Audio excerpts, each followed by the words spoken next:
ناظرین، ایک عورت رسول کریم صلی اللہ علیہ وسلم کی خدمت عالیہ میں حاضر ہوئی اور کہنے لگی کہ پیارے پیغمبر، میں ایک خاص قسم کی یہ چادر اپنے ہاتھوں سے خاص آپ کے لیے بنا کے لائی ہوں۔ یہ ناظرین بڑی خاص قسم کی چادر تھی، عربوں کے ہاں بڑی معروف تھی، اس کا حاشیہ بڑا سٹائلش ہوتا تھا اور بڑی خوبصورت اور بڑی معروف چادر بردہ اسے کہا جاتا تھا۔ تو کہنے لگی کہ میں آپ کی خدمت عالیہ میں پیش کرنے کی سعادت حاصل کرنا چاہتی ہوں، از راہ نوازش اسے قبول فرما لیجئے۔ رسول مکرم صلی اللہ علیہ وسلم کے متعلق آپ کو معلوم ہے کہ آپ بے پناہ سخی تھے، کبھی گھر میں کچھ جوڑ کے جمع جتھا نہیں رکھتے تھے، جو بھی آتا وہ بھی بانٹ دیتے، اور کبھی تو سائلوں کو قرض لے لے کے بھی آپ دے دیتے۔ تو اس وقت پیارے پیغمبر کو واقعتاً ایک ازار باندھ کی یا ایک پہننے کی چادر کی ضرورت تھی۔ آپ نے وہ قبول فرما لی، آپ گھر تشریف لے گئے اور وہ چادر زیب تن کی اور باہر نکلے۔ اب اندازہ کیجئے کہ جو ہی آپ باہر نکلتے ہیں تو ایک صحابی نے کہا کہ پیارے پیغمبر ماشاءاللہ بہت خوبصورت چادر ہے، بڑی پیاری چادر ہے آپ نے جو زیب تن فرما رکھی ہے۔ یہ تعریف جو تھی دراصل حسن طلب تھی۔ کہنے لگے پیارے پیغمبر اگر مجھے عنایت فرما دینا یہ چادر تو مزہ آ جائے، لطف آ جائے۔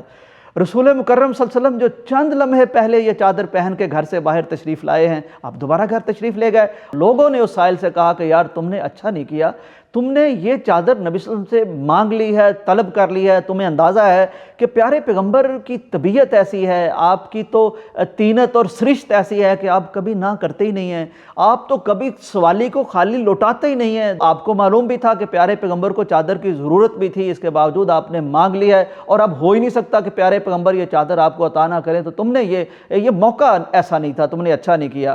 وہ کہنے لگا کہ بات یہ ہے کہ میں نے اس لیے نہیں مانگی کہ مجھے چادر کی طلب تھی یا چادر کی ضرورت تھی یا یہ اچھی چادر میں پہننا چاہتا تھا، پہننا نہیں میں چاہتا، میں تو اس لیے یہ چادر چاہتا ہوں کہ اس چادر نے پیارے پیغمبر کے وجود اطہر کو، آپ کے وجود مسعود کو مس کر لیا ہے، چھو لیا ہے۔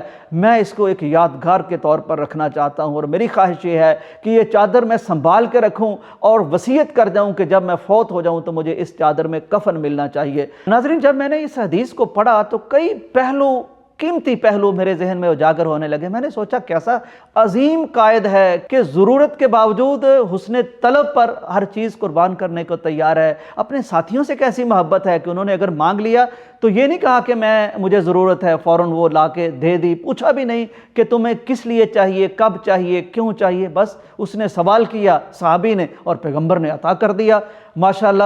اور پھر ادھر محبت دیکھیے پیارے پیغمبر سے اپنے ساتھیوں کی، جہانثاروں کی، وفاداروں کی، کہ وہ پیارے پیغمبر کے جسم سے چھوا ہوا کپڑا اپنے لیے کتنا مبارک اور برکت والا سمجھتے ہیں۔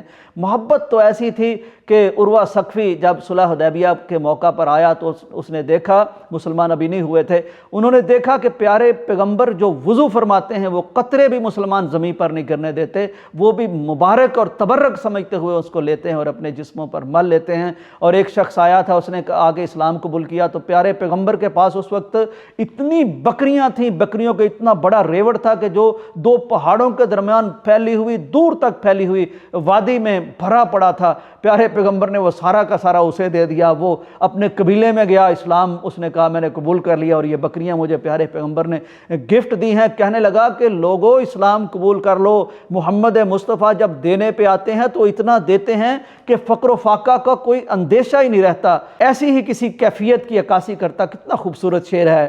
خیرات کیا وہ بھی جو موجود نہیں تھا، خیرات کیا وہ بھی جو موجود نہیں تھا، تو نے تہی دستوں کی سخاوت نہیں دیکھی۔